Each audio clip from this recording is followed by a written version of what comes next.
Simplest way जो case taking का है ना, हम क्या सीखना चाहते हैं, बिल्कुल सिंपल नैरो डाउन करके ऐसे कर दें, यहाँ से लेके आए हैं कि क्या क्या क्या क्या करना चाहते हैं। Know about the patient illness as he knows, उस तरह पेशेंट को समझें जिस तरह पेशेंट खुद समझता है।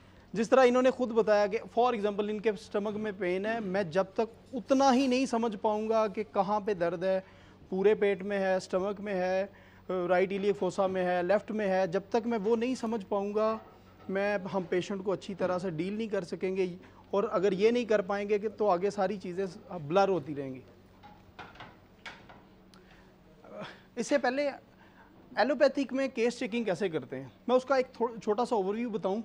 वो क्या काम करते हैं कि सबसे पहले ना पेशेंट की हिस्ट्री लेते हैं।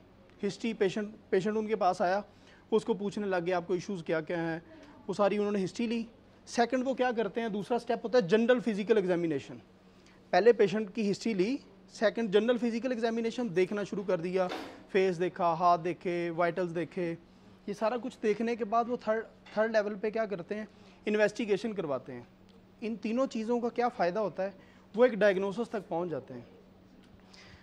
जब वो एक डायग्नोसिस तक पहुंचते हैं तो वो एलोपैथिक डॉक्टर के लिए दैट्स इनफ। वो जितने हमारे मेडिकल के डॉक्टर्स हैं उनके लिए जब वो डायग्नोसिस पे पहुंच गए आगे फिर उनकी मेडिकेशन है। और मैंने इसको देखना चाहा कि एलोपैथिक में जो हिस्ट्री लेते हैं वो सेंट्रल क्या एक बात है, वो कहते हैं ना गल एक नुक्ते विच मुकदी, आज वो नुक्ता देखेंगे। और मज़ेदारी की बात बताऊँ, मैंने इसको बहुत देखा, मैंने मेडिकल बुक्स में से भी देखा, जितना एलोपैथिक के लिए वो जो सिंगल पॉइंट है ना, जहाँ तक जितना अहम उन लोगों के लिए, खुशकिस्मती की बात यह और हैरानगी कि हमारे लिए भी वो उतना ही अहम है, लेकिन हमारा अक्सर उस पर फोकस नहीं जाता।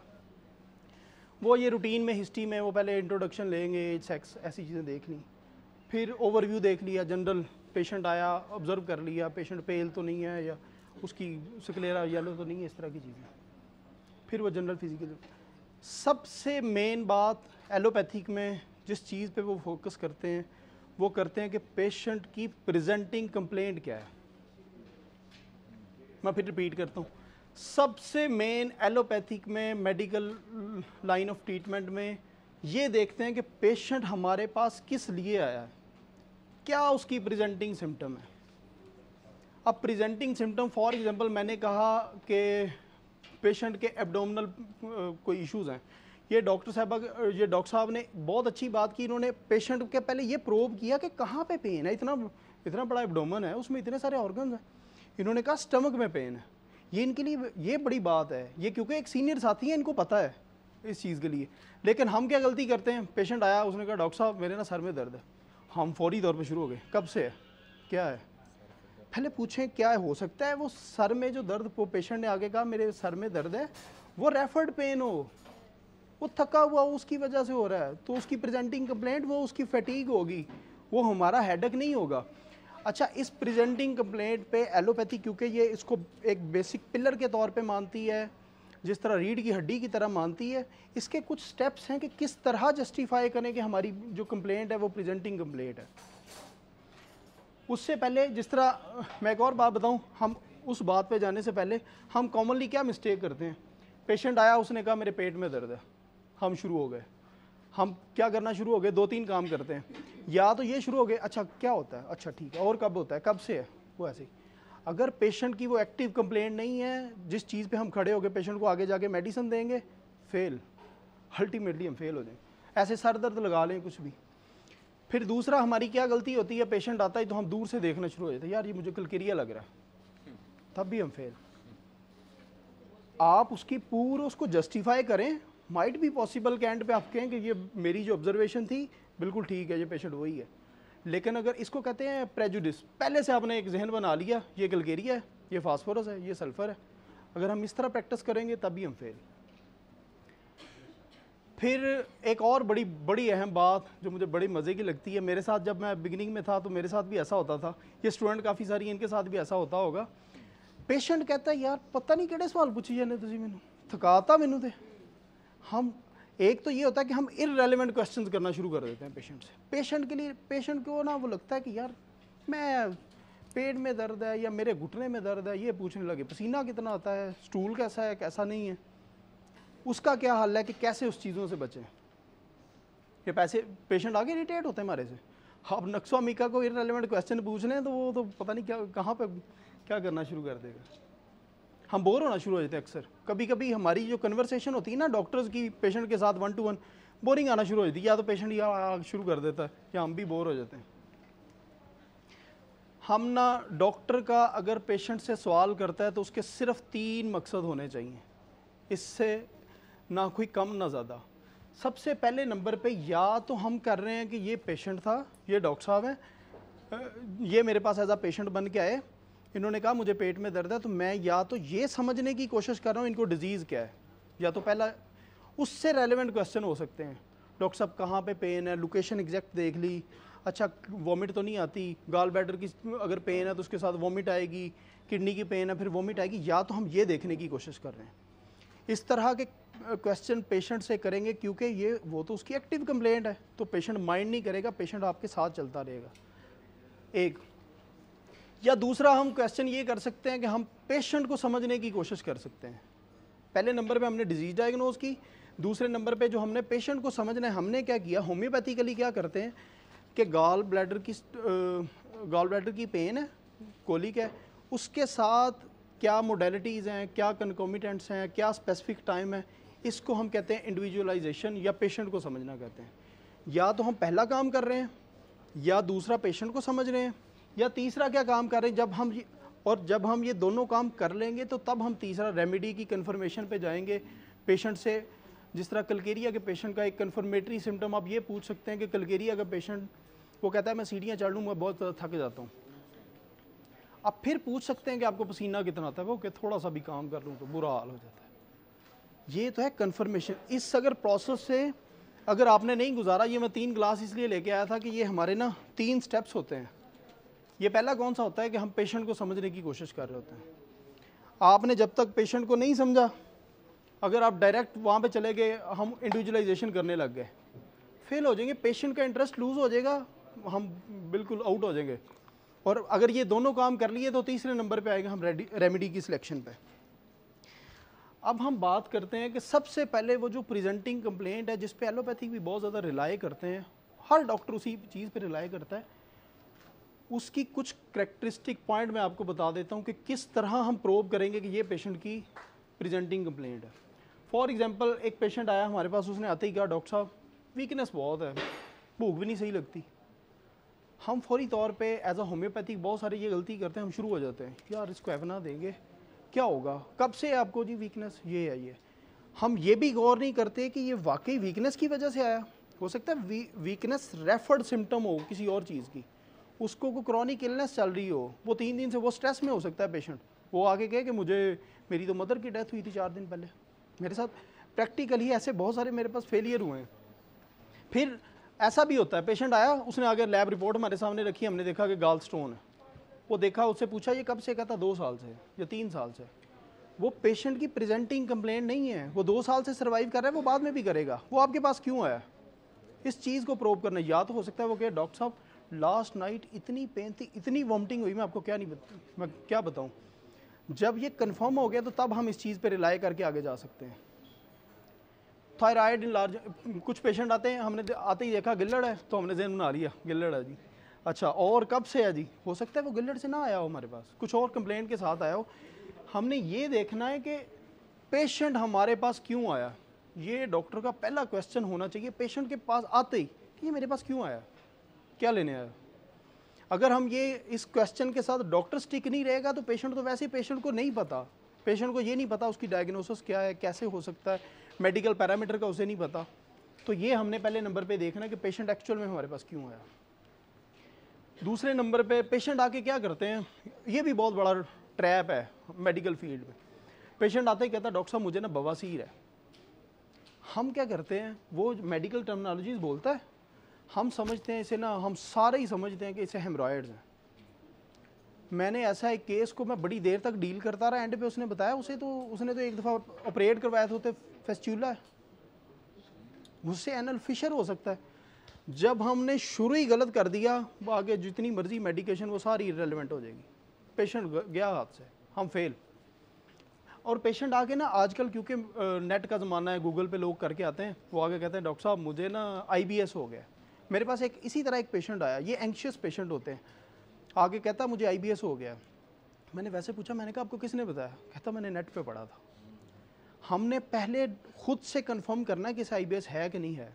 रेलिवेंट इन्वेस्टिगेशन हम करवाना चाहें तो करवाएं, तो पहले देखे क्या है। अब इनडाइजेशन, पेशेंट आगे कहता है डॉक्टर साहब बस ना पेट खराब है। अब पेट खराब में आप ना हर पेशेंट की अपनी इसकी एक्सप्लेनेशन है। आप उससे पूछे पेट खराब में क्या है, कोई कहेगा मुझे मोशन आ रहे हैं, कोई कहेगा वॉमिट आ रही, कोई कहेगा बस गुड़ू हो रही है। इस तरह के लोग आगे प्रेजेंट करते हैं, कोई कहेगा हार्ट बर्न है। पहले आपने एग्जैक्ट देखना है कि पेशेंट को असल इशू क्या है। फिर तीसरे नंबर पे पेशेंट की जो पेशेंट जिस ज़ुबान में बात करे ना, हमें उस चीज़ के साथ स्टिक रहना चाहिए। फॉर एग्जांपल मेरे पास ना जब मैंने नया नया क्लिनिक शुरू किया, पेशेंट आके कहता था डॉक्टर साहब मेरा ना बड़ा दिल घबराता है। मैं इसको क्या करता था, मैं समझता था ये सबको नौजिया होता है, सबको मतली है, वो उसी तरह एपिकाक दे देनी, नक्सोमिका, आर्सेनिकम, इस तरह की चीज़ें दे देनी। फिर दिल घबराने से आप कभी आपके पास कोई पेशेंट आए ना, वो कहे मेरा दिल घबराता है, आप उसे पूछें। बाद में मुझे पता चला किसी को फियर होते हैं तो वो उसको भी कहता है मेरा दिल घबरा रहा है। किसी को ये दिल घबराने में कोई कहता है यार ये दरवाज़ा बंद कर दो मेरा सांस घुट रहा है, वो इसको भी दिल घबराना कहता है। यानी हर पेशेंट की अपनी जस्टिफिकेशन है इसके बारे में। और इसके बाद क्योंकि ये एक दो चीज़ें रह गई, मैं चाहता हूँ ये बड़ी अहम है। एलोपैथिक पूरी मेडिकल साइंस इस पर बिलीव करती है और हम भी करते हैं। एक्चुअल में हम इसको इतना फोकस नहीं करते, इसलिए मैंने इस पर ज़्यादा टाइम लगाया। अगर पेशेंट ने आगे कहा डॉक्टर साहब मेरे ना ये स्टमक में पेन है, और वाकई पेन है, उसको आपको पता चल गया कि वाकई स्टमक में पेन है। क्या कितनी दफ़ा ऐसा होता है पेशेंट को स्टमक के पेन के साथ और भी सिम्टम होंगी, वो कहेगा वॉमिट भी आ रही है, आपने वॉमिट भी देख लिया, डायरिया भी है, डायरिया भी देख लिया। अब आपने क्या किया कि पेशेंट की प्रेजेंटिंग कंप्लेंट 3 हो गई। जब पेशेंट ने कहा कि सबसे पहले मुझे स्टमक पेन स्टार्ट हुई थी, तो आपको ये पता चल गया हम सब लोगों को कि या से गट रिलेटेड कोई इशू है, हो सकता है पेशेंट ने कुछ, फिर हम जाएंगे काजेशन की तरफ, बाकी चीज़ों की तरफ, या तो इसको गट रिलेटेड कोई इशू है। फॉर एग्जांपल एक पेशेंट ने आगे कहा कि मुझे ना डॉक्टर साहब गले में बहुत दर्द है। उसके बाद क्या हुआ, या एक पेशेंट ने आगे, फॉर एग्जांपल ऐसा भी मेरे साथ हुआ, पेशेंट ने आगे कहा डॉक्टर साहब मुझे ना कुछ अर्सा पहले दांतों में दर्द हुआ था, अब ना मोशन बहुत आ रहे हैं। और बाद में जब मैंने उसकी हिस्ट्री ली, मुझे पता चला उसने एंटीबायोटिक खाए थे, उसकी वजह से उसको मोशन आ रहे थे। अब हम वो मेडिसिन की उधर जाएंगे, एग्जैक्ट पहले पता चले, फिर आगे चल सकते हैं। फिर ड्यूरेशन बड़ा अहम है। एक पेशेंट ने आगे कहा डॉक्टर साहब घुटना 2 दिन से ना घुटना बड़ा दर्द हो रहा है। अच्छा, अब 2 दिन से घुटना दर्द हो रहा है, तो इसका मतलब ये है कि हम किसी एक्यूट चीज़, हो सकता है कुछ स्प्रेन हुआ हो, गिर गया हो, कोई चोट लगी हो, तो हम उस तरफ जाएंगे। पेशेंट से जब पता चल गया कि ये पेशेंट की एग्जैक्ट प्रेजेंटिंग कंप्लेंट है, उसके बाद हम पूछते हैं कि ये कब से है, वो भी हमें बहुत सारा हेल्प करती है। अच्छा, अगर ये यहाँ तक ही हम सिर्फ रह लें ना, ये इतनी चीज़ें, हमारी डायग्नोसिस बहुत अच्छी हो सकती है। क्योंकि अगर पेशेंट है वो कहता है पेन ही इधर है, ये राइट इलियक फोसा में, तो कितने का ऑर्गन है यहाँ पे, आप कह सकते हो यूरिटरी कोलिक हो सकता है, या अपेंडिसाइटिस हो सकता है, या जितनी भी रेलेवेंट जो भी एब्डोमेन के जो भी कंपार्टमेंट्स हैं, अगर उसने कहा कि ये इस स्पेसिफिक जगह पे पेन है, तो आपको कितनी चीज़ें हमारे लिए क्लियर हो सकती है। अगर पेशेंट ने आगे कहा मुझे 2 साल से घुटनों में दर्द है, हो सकता है उसे ऑस्टियोआर्थराइटिस हो, उसे रिमोटाइड आर्थराइटिस हो, गैंट्रिया हो। फिर हम क्रॉनिक मेडिसिन की तरफ देखेंगे अल्टीमेटली बाद में, लेकिन सबसे पहले हम ये तो देखते हैं ना कि पेशेंट को जिस तरह का इशू है, बाद में रेलेवेंट हम क्वेश्चंस करेंगे, थर्ड नंबर पे जाके रेलेवेंट मेडिसिन तक पहुंच पाएंगे। ये मैंने एक दफ़ा समराइज़ कर दिया कि पेशेंट हमारे पास क्यों आया। फिर दूसरा उसकी मेडिकल टर्मिनोलॉजीज़ है, उसको कभी भी एक्सेप्ट ना करें। Patient until and unless patient आके कहे मुझे माइग्रेन है, आपको किसने बताया? मैं अभी वो न्यूरोसर्जन के पास गई थी, ये मेरे पास रिपोर्ट्स हैं, उसने बताया कि आपको माइग्रेन है और मैं 6 साल से मेडिसिन खा रही हूँ। फिर आप समझे कि ये वाकई ऑथोराइज्ड बंदे ने कहा, ये ठीक है। पेशेंट की ऑन लैंग्वेज में, क्रोनोलॉजिकल ऑर्डर में। होम्योपैथिक पाथवे क्या है?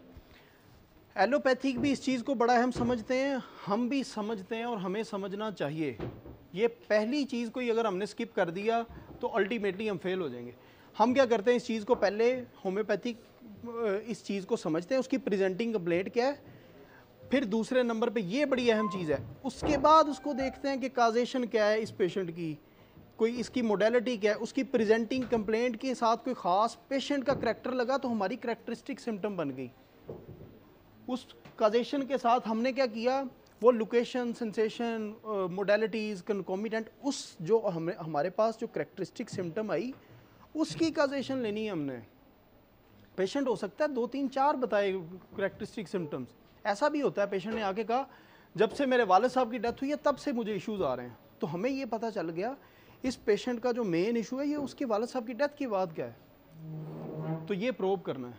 फिर एंड पे आता है जब ये दोनों काम कर लिया, हमने पेशेंट की पहले नंबर पे उसकी हिस्ट्री ली, उसकी जो प्रेजेंटिंग सिम्टम है वहाँ तक भी पहुँच गए। उसके बाद क्या किया, हमने इंडिविजुअलाइजेशन की, और तीसरे नंबर पे क्या किया, रेमडीज़ को डिफ्रेंशिएट किया। हमने पहला जो स्टेप था उस पर बहुत सारी बहस कर ली। अब मैं दूसरी चीज़ बताऊंगा ताकि हम पेशेंट को इंडिविजुअलाइज कैसे करें, ताकि लोग ये ना कहें कि यार ये डॉक्टर बड़ा बोरिंग है। बहुत सवाल पूछते हैं ये लोग होम्योपैथी वाले। इंडिविजुअलाइजेशन ना हम इसके, मैं पहली जो बात थी हमने वो पहली कर ली, अब हम दूसरे कप की बात कर रहे हैं, इंडिविजुअलाइज कैसे पेशेंट को करें। 3 चीज़ें सिंपल। पहले नंबर पे वो जो पेशेंट की चीफ कंप्लेंट है हमने उस पर फोकस किया, उसको देख लिया, ये चीफ कंप्लेंट। उसके बाद दूसरा काम क्या किया, हम पेशेंट की जनरलिटीज़ में, फिजिकल सिम्टम में चले गए कॉन्स्टिट्यूशन देखने के लिए कि पेशेंट का कॉन्स्टिट्यूशन कैसा है। और थर्ड नंबर पे पेशेंट की मेंटल स्टेट। ये चीफ कंप्लेंट है, उसकी आपने देखने शुरू कर दी, काजेशन क्या है, लोकेशन क्या, सेंसेशन क्या, मोडालिटीज़। फिर जनरलिटीज़, हमने पेशेंट की चीफ कंप्लेंट से आगे चले जनरलिटीज़ में, उसकी थर्मल्स देखे, सर्दी लगती है, गर्मी लगती है, फिर पेशेंट को भूख कैसी है, प्यास कैसी है, नींद कैसी है, पेशेंट को स्टूल हैबिट्स क्या है, यूरिन क्या है, इस तरह की चीज़ें। थर्ड नंबर पे उसकी स्टेट ऑफ माइंड, उसको ड्रीम्स कैसे आते हैं, पेशेंट एंग्शियस है, नहीं एंग्शियस, डल है, ये चीज़ें देखनी शुरू कर दी। अब मैं ना ये इसको थोड़ा सा समराइज़ कर दूँ। हमने सबसे पहले पेशेंट की प्रेजेंटिंग कंप्लेंट देखी, उसके बाद पेशेंट को इंडिविजुअलाइज कैसे करें। एक तो प्रेजेंटिंग कंप्लेंट की हमने सारी वेरिएशन लेनी, उसकी मोडेलिटीज़, उसकी देखना है कि इसको किस तरह सुकून मिलता है, किस तरह तकलीफ़ बढ़ती हैं, किस ख़ास टाइम में है। फिर इसके अलावा हमने जनरलिटीज़ देखी, पेशेंट थर्मली हॉट है, कोल्ड है, फिर उसकी मेंटल स्टेट देखी। अब कुछ केस देखते हैं। ये मेरे पास एक केस है, ये माइग्रेन का केस था, ये काफ़ी अरसे से मेरे पास चल रहा था। तो रिसेंट अभी मेरे पास आया तो इन्होंने आगे कहा, इनका बेटा भी डॉक्टर है, इनकी शायद 62 ईयर्स इनकी एज थी। आते ही ना, क्योंकि गर्मियों का टाइम चल रहा है, तो ऐसे ऐसे करके उनकी वो बेटी पकड़ के लाई मेरे पास आके ना, क्लिनिक पे ऐसे बैठ गई आके ना। मैंने कहा ये क्या, कहते मुझे जब भी माइग्रेन का अटैक होता है मुझे तो डकार बहुत आते हैं।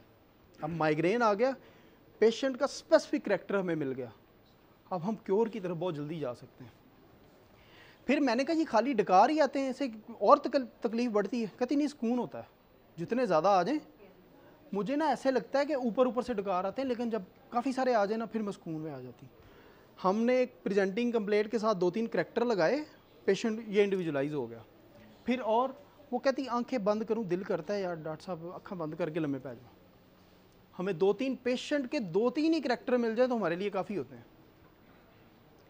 उसने कहा लेटने से, फिर मैंने और पूछा कि तकलीफ़ बढ़ती कैसे, कहते लेटने से।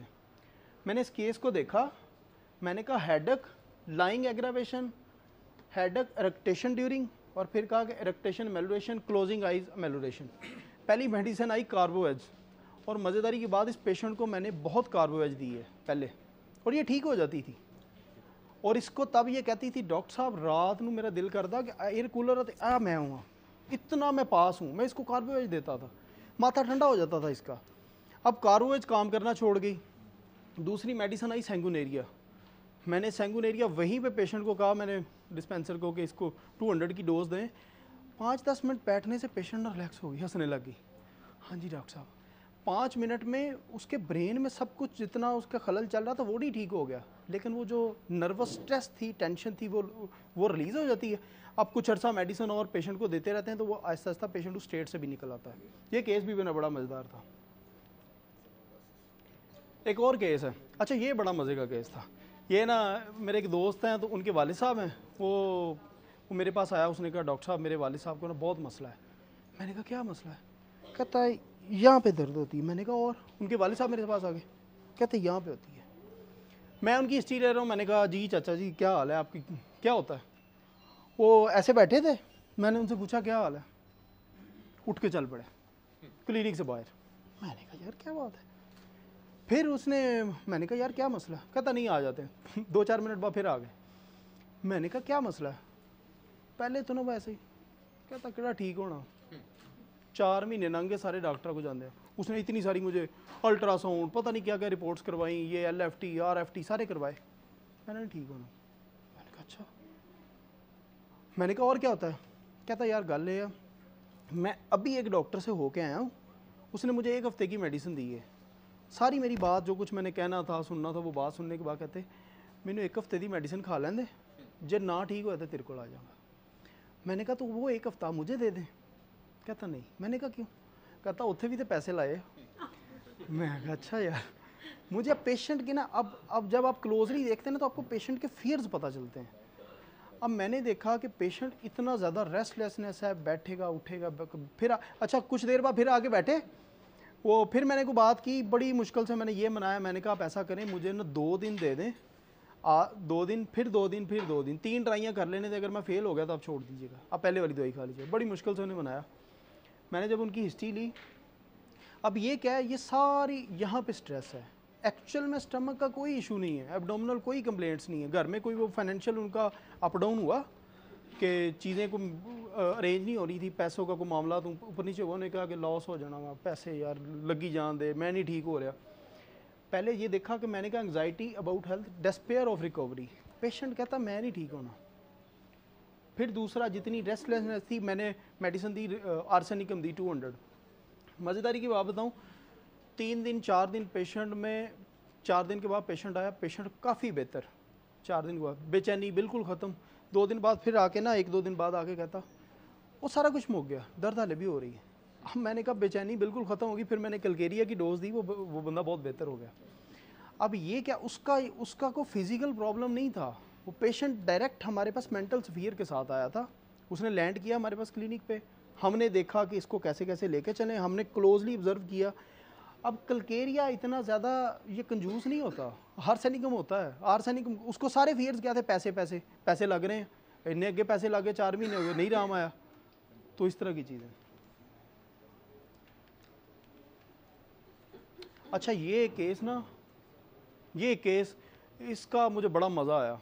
ये 5 साल से एक केस है, एक ख़वातीन है, ये ख़ातून, इनकी एज होगी कि मेरा ख्याल 65-70 के राउंड। इन्होंने कहा मेरे पास आए तो कहते मुझे खांसी है, खुशक खांसी है। मैंने कहा ठीक, कफ पता चल गई, कफ है। अब क्या काम है, हमें पता चल गया पेशेंट की प्रेजेंटिंग कंप्लेंट ही कफ है। अगला क्या है कि इसको इंडिविजुअलाइज करना है, कुछ करेक्टर ऐड होंगे तो हम मेडिसिन तक पहुंच पाएंगे 3rd बॉक्स में। मैंने कहा कब होती है, कहती बेटा 5 साल हो गए हैं, कभी इतने मैं डॉक्टरों के पास गई हूँ, इतने चेस्ट एक्सरे सब कुछ करवाया, मैं कुछ बेहतर नहीं होती, लेटा नहीं जाता, जब मैं लेटती हूँ तब होती है। मैंने कहा होती कैसे है, क्या होता है आपको ऐसा। कहती ये ना लेफ़्ट साइड पे गले में यहाँ से कुछ होता है, खराश होती है, मुझे खांसी शुरू हो जाती है। मैंने कहा और, कहते गले में खुश्की महसूस होती रहती है। अब मुझे जब पेशेंट की कफ को हमने कितना प्रीसाइज इंडिविजुअलाइज कर दिया, ड्राई कफ है, पहला है हमने करेक्टर लिया कि ड्राई कफ है वो भी ड्राई, दूसरा लाइंग एग्रावेशन है, तीसरा हमने करेक्टर लिया कि लेफ़्ट साइड ना, थ्रॉट के लेफ़्ट साइड पे, लेरिक्स पे, यहाँ से उसको ट्रिगर होती है और पेशेंट को कफ होना शुरू हो जाती है। मैंने इसको कोनियम मेडिसिन दी, शायद मैंने पहली दफ़ा ज़िंदगी में किसी को कफ के लिए मेडिसिन दी हो, क्योंकि इतनी हाईली इंडिकेटेड आ रही थी। मैंने मेडिसिन दी और इनको मैंने 15 दिन की मेडिसिन दी। मुझे कभी कभी ना एक डॉक्टर की सक्सेस मेरे ख्याल में ये भी लगती है कि ये 15 दिन से पहले इन्होंने 3 केस मेरे पास और भेज दिए अपनी फैमिली के। एक फैसलाबाद से कोई था, उनको कहा कि वो मुंडा जाओ उनको जाओ, एक कुछ समुद्री से किसी को कहा नहीं वो उसके पास जाओ। पेशेंट अगर ठीक होता है तो हमारे पास रेफरल केस आते हैं, नहीं तो नहीं आते। ये हमारा एक बिल्कुल बेसिक लेवल पे एक सक्सेस होती है। हम अपने आप को देखें ना कि यार मेरे पास डेली आउटडोर में रेफरल केस कितने हैं। अगर लोगों को फ़ायदा हो रहा है तो वो अल्टीमेटली आपको भी वो पेशेंट रेफ़र करते हैं। ये भी एक केस था। अब ये देखें ना, ये एपिस्टेक्सिस है इस पे बच्चे को, 4 साल का बच्चा है, आके मुझे कहते हैं कि डॉक्टर साहब मेरे बच्चे को ना नाक से खून बहुत आ रहा है। सिर्फ एपिस्टेक्सिस पे अगर अच्छा हमारी गलती क्या होती है हमारे होम्योपैथिक डॉक्टर्स की। पेशेंट ने आके कहा मुझे नाक से खून आता है, एपिस्टेक्सिस प्रेजेंटिंग कंप्लेंट, पता लग गया बिल्कुल, तभी हम मेडिसिन स्टार्ट करना शुरू कर देते हैं। दूसरा जो बॉक्स है उसको बिल्कुल वैसे ही खाली छोड़ देते हैं, इंडिविजुअलाइजेशन का। उसमें क्या होता है, हम पेशेंट का टाइम पूछ सकते हैं, पेशेंट किस टाइम पे होती है। मैं आपको ना यहाँ पे रोक के एक चीज़ बताता हूँ, अगर कोई लिखना चाहे तो लिख ले कि हमारे पेशेंट को मैं 5 क्वेश्चन बताता हूँ एक्यूट में भी, और मोस्टली आप 90% एक्यूट में पेशेंट से पूछ लेंगे ना तो आपकी इंडिविजुअलाइजेशन आसान हो जाएगी। मैं पहले ना उसका एक कोड वर्ड बताता हूँ, P test, P for Pakistan, Pakistan test, TEST। P से जब भी कोई पेशेंट आया उसने आके कहा डॉक्टर साहब मेरे स्टमक में पेन है, मेरे ये घुटने में दर्द है, पोस्चरल पूछे उससे क्वेश्चन। आपको बैठने से, उठने से, लेटने से कोई फ़र्क पड़ता है, तकलीफ बढ़ती? पहली आपकी मोडेलिटीज़ आसानी से आप पूछें पेशेंट से, पोस्चरल सिचुएशन से उसको क्या क्या होता है।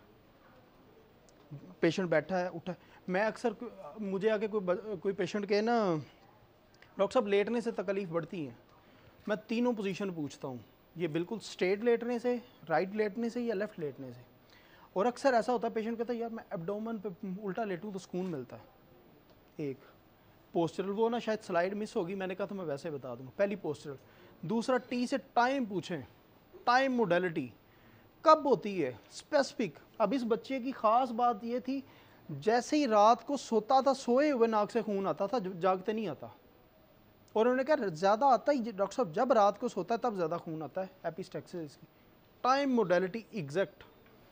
तीसरे नंबर पे ई से ईटिंग डिसऑर्डर, यानी ईटिंग से ये मुराद है कि पेशेंट के खाने पीने से उसको क्या असरात आते हैं, जो उसकी तकलीफ़ हैं। हो सकता है कि अगर GIT से रिलेटेड है तो खाने पीने का फ़ौरन आए। सर दर्द है तो वो कहे कि मैं कुछ खा लूँ तो बेहतर हो जाता हूँ, ना खाऊँ तो तबीयत वर्स होती। कुछ भी खाना या पीना। पहले हमने बात की पोस्चर की, दूसरी बात की टाइम की, तीसरी बात की ईटिंग या ड्रिंकिंग की। आगे एस से स्लीप। पेशेंट से ये पूछें कि जब आप सुबह सो के उठते हैं तब आपकी तबीयत कैसी होती है, या जब आपको नींद आ रही होती है तो नींद से उसका कनेक्शन पूछे पेशेंट का। चौथे नंबर पे जो आखिरी है वो टेम्परेचर की मोडेलिटी है। पेशेंट से पूछे गर्मी सर्दी से क्या असर होता है आपको। हमारे सारे होम्योपैथ, अगर हम इस तरह से कुछ चीज़ें, हमें एक चेक लिस्ट हमारे माइंड्स में बन जाए ना तो हमारे रिजल्ट्स काफ़ी बेहतर हो सकते हैं। ये मैंने बताई, ये जितनी भी चीज़ें हैं पी टेस्ट के नाम से, पी फॉर पोस्चर। अक्सर ही कहते थे, पेशेंट कहता है कि मुझे इररेलेवेंट क्वेश्चन करते हैं, हम बिल्कुल रेलेवेंट हो गए। पेशेंट ने पूछा कि मुझे सर दर्द है, हम पूछने लगे कैसे कैसे होता है। अब पेशेंट की एक्टिव कंप्लेंट है, आप उससे जितने भी क्वेश्चन कर रहे हैं उससे रिलेटेड पेशेंट खुल के बताएगा। हम क्या करते हैं, पेशेंट आया उसने कहा सर दर्द है तो डायरेक्ट पूछा ये पसीना आपको बढ़ा रहा है डॉक्टर साहब, ये कब से आता है। पेशेंट कहता है, वो ट्रस्ट लूज़ कर देता है, वो कहता है मैं आया हूँ मेरे सर दर्द के लिए, ये पसीने की पड़ी इनको। वो कहता है मेरे तो सर दर्द। अब सर दर्द से रिलेटेड उसकी जितने माइंड में बातें सारी पूछ लें, फिर आप इस पे चले जाएं, पसीने पे, उसके यूरिन पे, उसकी बाकी सारी मामलात पे, फिर वो माइंड नहीं करेगा पेशेंट ये कहेगा डॉक्टर ने पहले मेरी गलत तसल्ली ना सुनी, क्योंकि वो जो कुछ कहने आया था वो। इस बच्चे की ख़ास बात ये थी कि ये बच्चा जब भी, उसने कहा कि जब ये रात को सोता है तब इसको एपिस्टेक्सिस होता है। जब मैंने इसकी रुब्रिक ली तो इसमें मरक्सॉल आ रही थी। मैंने पूछा और मैंने कहा जब ये रात को सोता है इसके मुंह से पानी आता है। फिर हम क्या करते हैं, केस लिया, इंडिविजुअलाइज कर लिया, अब कन्फर्मेटरी सिम्टम। उसने कहा एक तो ये रात को दांत बहुत पीसता है, रात मुंह से इतना इतना पानी आ रहा होता है। ये क्या हो गया, कितना प्रीसाइजली एपिस्टेक्सिस। जनरल चले जाएं तो शायद मेरा ख्याल 400 मेडिसिन होंगी होम्योपैथिक में, हम प्रीसाइज हो गए, एक पे पहुंच गए। हो सकता है एक पे ना पहुंचे, बाद में पल्स्टीला अच्छा काम करे, वेरेटरम करे, मरक्सॉल बहुत अच्छा काम ना करे, आगे जाके ना करे, लेकिन वो भी इतनी कम्प्लीमेंट, इसी को ये देखें कम्प्लीमेंट्री यहाँ से भी आती है जब रेपेटरी यूज़ करते हैं। ये देखें ना, ये भी साथ वाली है, एक सिम्टम नहीं कवर कर रही, बाकी कर रही है। अच्छा, ये कुछ चीज़ें ना मेरी जनरल ऑब्जर्वेशन में रही हैं। पहली पोस्चर कहते हैं पेशेंट उठा बैठा कैसे, लेटने से, चलने से। दूसरी टाइम मोडेलिटी, ये मोडेलिटीज़ का है कि मोडेलिटीज़ में हम क्या क्या चीज़ें पूछें ताकि इजी रहे। चेकलिस्ट बनी हो, पेशेंट ठक ठक ठक ठक पेशेंट बताए कि ये मुझे है या नहीं है, अब उसमें से देख लें कि क्या स्पेसिफिक है। तीसरी ई से ईटिंग या ड्रिंकिंग डिसऑर्डर, खाने से या पीने से उसकी तकलीफ बढ़ती है या कम होती है। एस से स्लीप, नींद का कोई उसका असर है या नहीं। आखिरी टी टेम्परेचर का, सर्दी गर्मी से कोई असर होता है, ठंडा पानी पी लिया, गर्म पी लिया, इस तरह की चीज़ें। अच्छा, ये ना, ये मैंने वैसे ही, ये मेरे पास केस नहीं है, लेकिन इस रुब्रिक पे मैंने बहुत सारे केस देखे हैं। हमारे पास ना अक्सर फीमेल पेशेंट अगर जितनी भी आती हैं ना, नेटरम्योर की और इग्नेशिया की एक सिम्टम ना बड़ी कॉमन है। ये आपके क्लिनिक पे हमारे पास पेशेंट आती हैं, बहुत ये डिप्रेस भी होती हैं, रोती नहीं है ये। आप उनकी आंखों में देख सकते हैं कि वो टीयर्स ना आगे पीछे ट्रैवल ज़रूर कर रहे होते हैं, रो नहीं रही होती, ये कंट्रोल करती हैं। रेपर्टरी के ग्रुबरिक है माइंड टीयरफुल मूड कंट्रोल्ड। ये कहती है डॉक्टर को मेरा पता चल जाना कि ये मेरी खामी है। बहती नहीं है, पल्स टीला रोलेगी ठक ठक ठक ठक ठक। आपने ज़रा सी बात की वो कहेंगे मगरमच्छा दे आंसू लग पे शुरू, सीपीआर रोलेगी, ये नहीं रोएगी। और एक और बात बताऊँ आपको, एग्जैक्ट कभी आप कोशिश कीजिएगा, देखिएगा, आपको पता चल जाए ये एग्जैक्ट नेटरम्योर है। नेटरम्योर के पेशेंट को आप 2-3 नसीहतें कर दें, वो दोबारा कभी आपके क्लिनिक पे नहीं आएगी। वो कहेगी इसको मेरी खामी पता लगी, वो नहीं आती। आप उसको मेडिसिन दें, उसको तसल्ली दें, हाँ बिल्कुल ठीक है, आपकी बात बिल्कुल ठीक है, उसको नहीं करना चाहिए आपकी सास पर। जब आप डायरेक्ट कह देते हैं नहीं नहीं आपको भी थोड़ा आप भी थोड़ी तहम्मुल में रहा करो, वो ख़त्म, वो आगे से भी कुछ नहीं बोलेगी। ऐसा मेरे पास एक पेशेंट थी, मुझे बड़ी मज़े की बात याद है, मैं इतने मज़े से केस ले रहा था, मैंने कहा ये एग्जैक्ट नेटरम्योर है, यही सारी स्टेट थी। उसका शोहर साथ बैठा था, वो शोहर साहब शुरू हो गया अपनी कहानियाँ, वो मैंने भी उसकी कहानी में आके कही 1-2 नसीहतें मैंने भी उसकी ख़तून खाना को कर दी, वो दोबारा आज तक नहीं आई। लेकिन मैं इतना श्योर था, मैंने कहा इसको एक डोज भी मिल जाए ना नेटरम्योर की, एक पेशेंट वो आपकी वो ज़रूरी है, वो यहाँ से मेडिसिन लेगी बाहर जाके फेंक देगी। वो डॉक्टर ने ना, क्योंकि नेटरम्योर की एक रूब्रिक है, ये अपने आप को बहुत ज़्यादा डिग्निफाई समझती है, ये कहती है मेरी डिग्निटी लूज़ हो गई, ये इस तरह समझती है। अब ये एक टिप है, ये बड़ी इंपॉर्टेंट बात है कि हम केस को प्रोसीड कैसे करें। हमने बहुत सारी बातें वही कर ली, एक दफ़ा फिर रिपीट कर दूं। जब पेशेंट आया हमारे पास, फॉर एग्जांपल पेशेंट आया घुटने की दर्द से, हम सबसे पहले क्या करें, सारी मोडेलिटीज़ काजेशन जो कुछ है पहले घुटने से शुरू करें। ये हमारी केस टेकिंग शुरू होनी चाहिए। इससे कहते हैं कि लोकल मोडेलिटीज़ को ना पहले जस्टिफाई करो। पेशेंट आया, उसने कहा गला ख़राब, सारी गले से पेशेंट को एग्जॉस्ट कर लो। उसके बाद आपने पूछना है फिज़िकल सिम्टम कि उसको जो भी जनरलिटीज़ हैं, नींद जो भी लटपट, उसकी मेंटल स्टेट देखनी बाद में देखना है। अगर हम डायरेक्ट क्या करते हैं, हमें पता चल जाता है ये पेशेंट ना, जिस तरह हमारे जिस डॉक्टर्स हैं, with the passage of time, एक तो होम्योपैथिक डॉक्टर्स की ऑब्जर्वेशन बहुत अच्छी हो जाती है प्रैक्टिस कर करके, इन्हें देख के पता चलना शुरू हो जाता है ये बच्चा साइना है।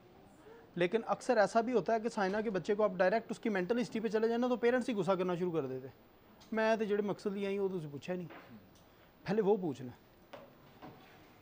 फिर दूसरी बात, आखिरी बात जो बड़ी इंपॉर्टेंट, हम सारा कुछ करने के बाद मेडिसिन की कन्फर्मेटरी सिम्टम पेशेंट पे थ्रो करते हैं।